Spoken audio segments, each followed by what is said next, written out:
Kasich splits the anti-Trump vote, and along the way, he may take a few delegates from Trump and Cruz. Elaine, Kasich acknowledges he has no chance of winning the nomination outright, but he does hope to do just well enough to force that so-called contested convention in July in Cleveland.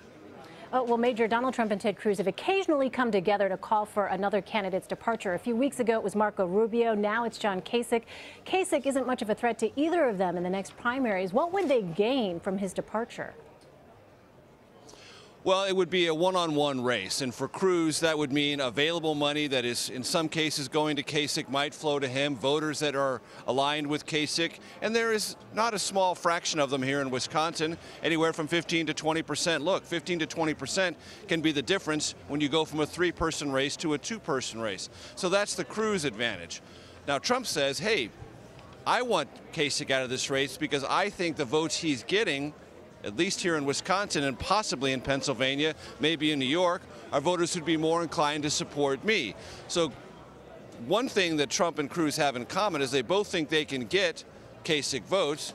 The one thing that Cruz thinks he can get is Kasich dollars, and I will tell you, Cruz needs money, he needs donor support, because there are still a great number of establishment Republicans who could, if they wanted to, give more money to Cruz or Kasich, but they're all waiting on the sidelines, not quite sure if those two are bankable assets, and they may decide ultimately, Lane, to wait for the contested convention in July, see what happens there, and maybe back a dark horse at the last minute.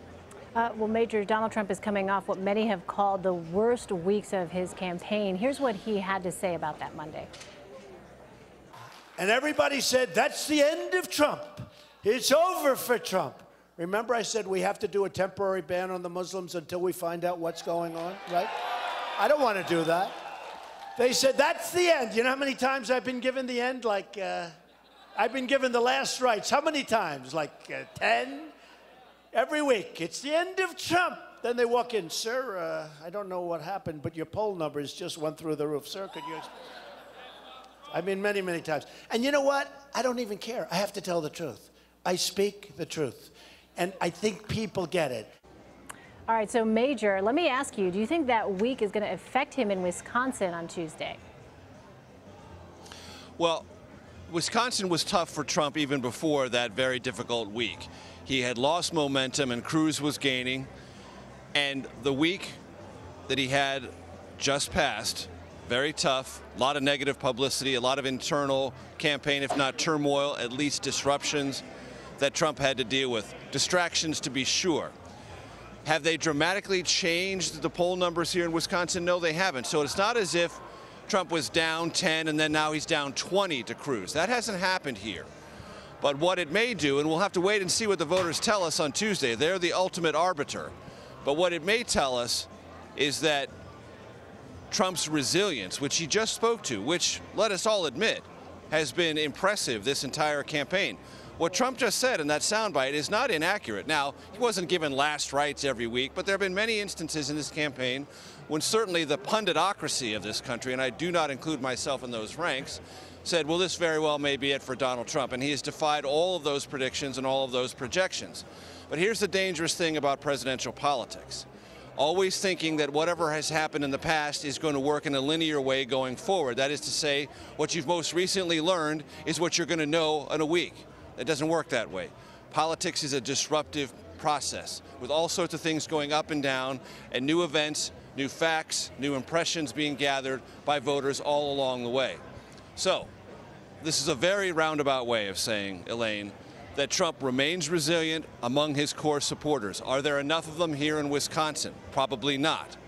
And if he loses in Wisconsin and the magnitude of that loss is viewed as something larger than expected, does that begin to create an undertow that diminishes his momentum in New York, Pennsylvania, and some of the other states down the road?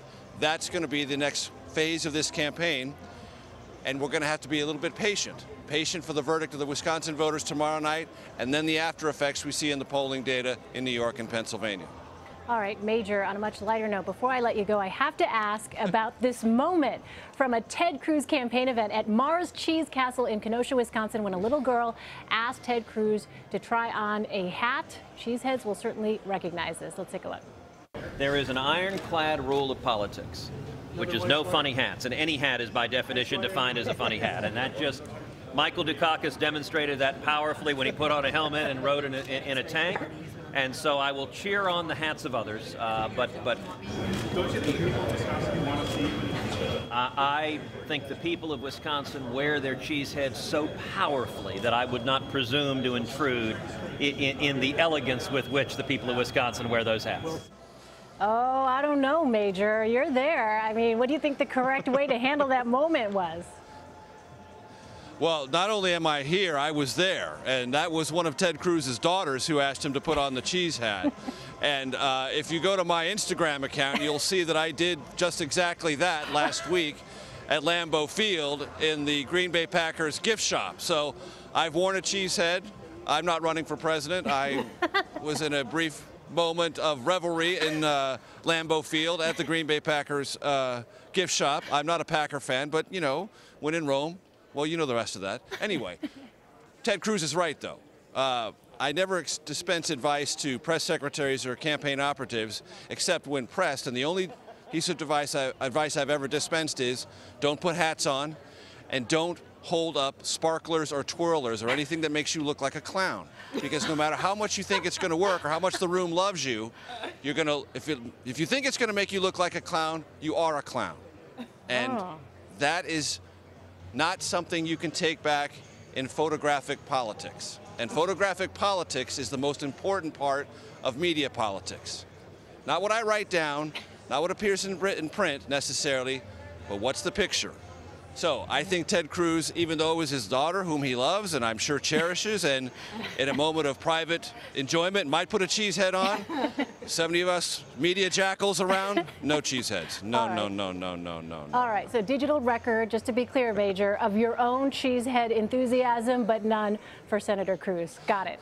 Major Garrett, thanks so much. Exactly. You got it.